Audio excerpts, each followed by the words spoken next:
क्या virtual autism में भी सेंसरी इश्यूज होते हैं? मैंने ये सुना है कि क्लासिकल ऑटिज्म में यूजुअली सेंसरी इश्यूज होते हैं। इसी के ऊपर वीडियो चाहते हैं। हसनैन नकवी का ये कमेंट है और साथ में श्वेता शर्मा भी सेम बात जानना चाहती है और आप सब लोग भी आई एम श्योर यही बात जानना चाहते होंगे।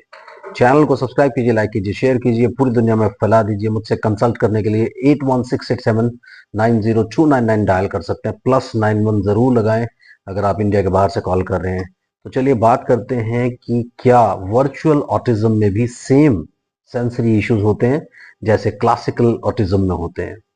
सबसे पहले आप इस डिफरेंस को समझने की कोशिश करें कि क्लासिकल ऑटिज्म एक तरह की ऐसी फिलॉसफी है, एक तरह का ऐसा डिसऑर्डर है जिसमें स्टार्टिंग से ही सोशल कम्युनिकेशन और इमोशनल डेवलपमेंट नहीं होती।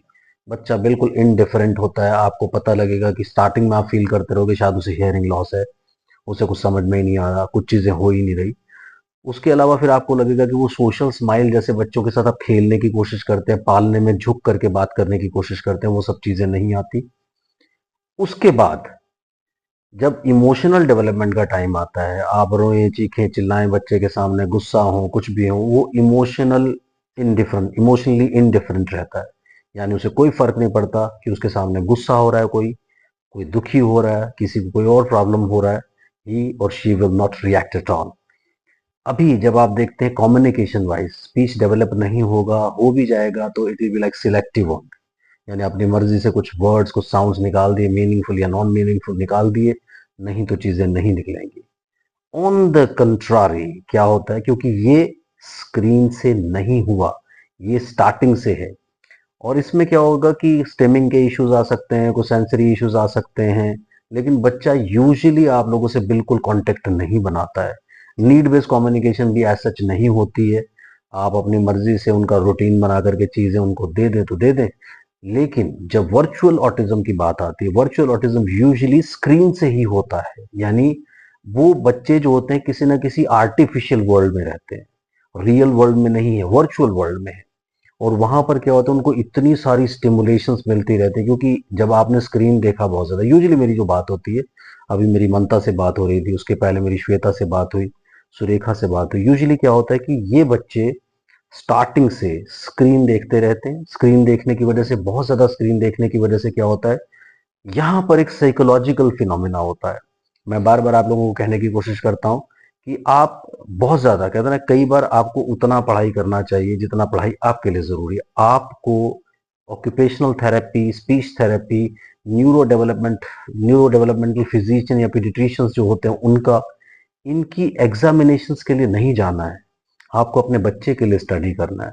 तो जब आप बहुत ज़्यादा स्टडी कर लेते हैं या बहुत ज़्यादा ज्ञान आपके पास आ जाता है, तो वहाँ पर क्या होता है कि देन एक्सप्लोरेशन प्रॉब्लम क्या होता है कि आप अपने बच्चे से कई सारी चीज़ें कनेक्ट करने की कोशिश करते रहते हैं।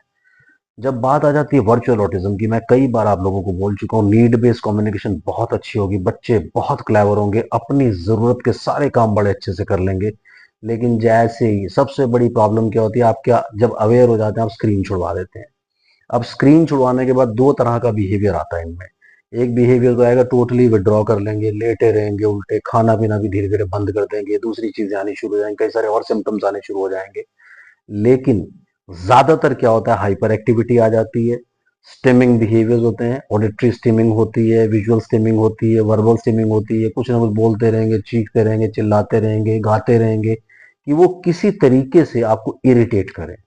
तो बड़ा इरिटेबल सा बिहेवियर इन बच्चों का रहता है, जो कि क्लासिकल ऑटिज्म में नहीं होता। क्लासिकल ऑटिज्म वाले बच्चे जो है यूजुअली बहुत सेटल्ड होते हैं और उनको आप जहां बिठा दें वहां वो बैठ जाएंगे, खाने के लिए कुछ दे देंगे तो खा लेंगे, वो कूल एंड काम रहते हैं, ज्यादातर हाइपर एक्टिविटी भी बहुत कम होती है। लेकिन प्रॉब्लम वर्चुअल ऑटिज्म के साथ सबसे ज्यादा होती है। और आप ये मान के चलें कि जितने भी बच्चे ऑटिस्टिक डायग्नोज होते हैं उनमें से 99% बच्चे वर्चुअली ऑटिस्टिक होते हैं, यानी उनमें वर्चुअल ऑटिज्म का प्रॉब्लम होता है, उनमें एक्चुअली क्लासिकल ऑटिज्म का प्रॉब्लम नहीं होता।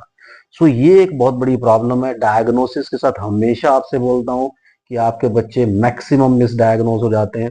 उसकी वजह से आपको बड़ी सारी नॉलेज दी जाती है, या तो प्रोफेशनल ये दिखाना चाहता है कि मुझे बहुत ज्यादा नॉलेज है और बहुत सारी बातें आपको बताना चाहता है। कई बार आप ऐसे ऐसे सवाल मुझसे पूछते हैं, मुझे लगता है कि यार आप लोगों को तो इसकी कोई जरूरत नहीं है, आपको तो लेमन लैंग्वेज में, आसान लैंग्वेज में, इजी लैंग्वेज में, आपकी लैंग्वेज में चीज समझानी चाहिए। और वो चीज आपको बस सीख लेनी चाहिए, समझ लेनी चाहिए, उससे ज्यादा। क्योंकि जब आप एनालिसिस पैरालिसिस आपको एक प्रॉब्लम हो जाती है। मैंने आपको दो चीजें बताई हैं पिछले कुछ दिनों में। एक बताया मैंने ईडियट सिंड्रोम, यानी internet derived information obstructing treatment. यानी आप इंटरनेट से बहुत सारी चीजें डिराइव करने की कोशिश करते हैं, सीखने की कोशिश करते हैं, उससे आप ट्रीटमेंट में खुद ही ऑब्स्ट्रक्शन पैदा करते हैं। उसके बाद दूसरी बात आती है एनालिसिस पैरालिसिस, यानी आपको एनालिसिस करने का, यानी बहुत ज्यादा विश्लेषण करने का एक तरह का पैरालिसिस हो जाता है अपने बच्चे को लेकर के। बहुत सारी चीजें आप सोचते रहते हैं, ढूंढते रहते हैं, करते रहते हैं।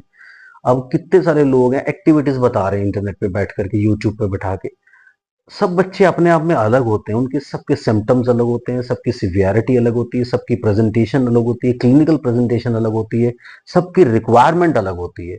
लेकिन प्रॉब्लम कहाँ होती है कि आप सीखते हैं 5 ये एक्टिविटीज बच्चों को कराएं, इससे हो जाएंगे, आपका बच्चा बोलने लगेगा। 5 ये एक्टिविटीज कराएं तो स्टिमिंग बंद हो जाएगा, 2 ये एक्टिविटीज कराएं तो ये हो जाएगा, वो हो जाएगा। So these people are serving you unnecessarily. ये प्रोफेशनल का काम है। जब आप प्रोफेशनल गाइडेंस से नहीं चलते, अब ये तो ये होगा ना कि मैंने ये गोली खाई थी, तू भी ये गोली खा ले, ठीक हो जाएगा, चाहे तुझे उस गोली के साथ एलर्जी भी।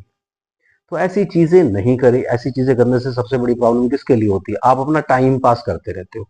और एक चीज मेरी आप गांठ बांध के रख ले, एक चीज सबसे ज्यादा जो important, the most important thing in virtual autism is the time. जब आप टाइम पार्ट पे लूज करते हो, जब आप देखते हो कि आपका बच्चा 2 साल का हो गया, 2.5 साल का हो गया, 3 साल का हो गया, आप टाइम पास करते चले जा रहे हो। जब आप ये टाइम पास करते चले जाते हो ना, अगर आप स्टिमुलेशन कर रहे हो, आप किसी चीज में लगे हो, लेकिन गाइडेंस से लगे हो, तो फिर आप जरूर कामयाब होंगे। लेकिन जब आप सिर्फ टाइम पास करते चले जाओगे कि मैं तो यूट्यूब से देख करके एक्टिविटीज करा रही हूँ और मेरा बच्चा ठीक हो जाएगा, आप इंप्रूवमेंट जरूर ला सकते हैं, लेकिन वो जो टाइम बाउंड एक टाइम फ्रेम होता है, मैं हमेशा आपको बोल रहा हूँ 0 से 3 ईयर्स का एक विंडो होता है। यानी कोशिश सबसे ज्यादा ये कीजिए कि 3 साल के पहले आप अपने बच्चे को ठीक कर लीजिए। दूसरा विंडो होता है 3 to 6 ईयर्स। तो अदरवाइज अगर आप चूक गए, 4 साल का आपको बच्चा है, 5 साल का आपको बच्चा है, 5.5 साल का आपको बच्चा है, तो 6 साल के पहले आप कोशिश करें मैक्सिमम चीजें आप रिजॉल्व कर लें। लेकिन अगर आपने स्टार्ट भी कर दिया तो बच्चा आपका 6 साल का है, 7 साल का है, 8 साल का है, 9 साल का है, 10 साल का है, डिसहार्टन मत होइए, डोंट बी डिसहार्टन। और फर्क कोई नहीं पड़ेगा जब आप मेहनत करेंगे, चीजों को पॉजिटिवली करने की कोशिश करेंगे, किसी प्रोफेशनल गाइडेंस से करेंगे, सब चीजें आपके कंट्रोल में आएंगी। सो ये जो स्टिमिंग बिहेवियर्स होते हैं, या जो आपने ये बोला कि ये जितने भी सारे के सारे बिहेवियर्स होते हैं, क्या वर्चुअल ऑटिज्म वाले सारे बिहेवियर्स, ये सारे आपके क्लासिकल ऑटिज्म वाले बिहेवियर होते हैं कि दूसरे बिहेवियर्स भी हो सकते हैं? देखिए, वर्चुअल ऑटिज्म की जहां तक बात आती है, मैंने आपको ऑलरेडी बताया कि ये बेसिकली स्क्रीन से होता है। बच्चे के दिमाग में हर वक्त इमेजिनेशन चल रही है, वो उसको स्टिमुलेट कर रही है कुछ ना कुछ करने के लिए। उसके आसपास वो फिल्म चल ही रही है, चाहे आपने स्क्रीन बंद भी कर दी है। तो ये सारे के सारे सेल्फ स्टिमुलेटरी बिहेवियर्स जो आते हैं, स्टिमिंग बिहेवियर्स जो आते हैं, ये सारे बिहेवियर्स जो है, ये क्लासिकल ऑटिज्म में हो या ना हो, वर्चुअल ऑटिज्म में जरूर होते हैं। लेकिन वर्चुअल ऑटिज्म एक ऐसी फिलॉसफी है जिसे आप लोग मानते हैं, मैं तो नहीं मानता हूँ। मैं हमेशा उसे attention deficit hyper activity disorder का नाम देता हूँ, क्योंकि वो एक डिविएशन है स्टैंडर्ड नॉर्मल से। उस डिविएशन को आपको समझना पड़ेगा, उसके हिसाब से काम करना पड़ेगा, तब जाकर के आप अपने बच्चे को ठीक कर सकते हैं। मुझे लगता है इस सवाल में, इस वीडियो में आपको अपने सवाल का जवाब मिल गया है। इसी तरह से चैलेंजिंग सवाल आप करते रहिए ताकि आपको बढ़िया वीडियोस मिलते रहे। Thank you very much. Bye bye.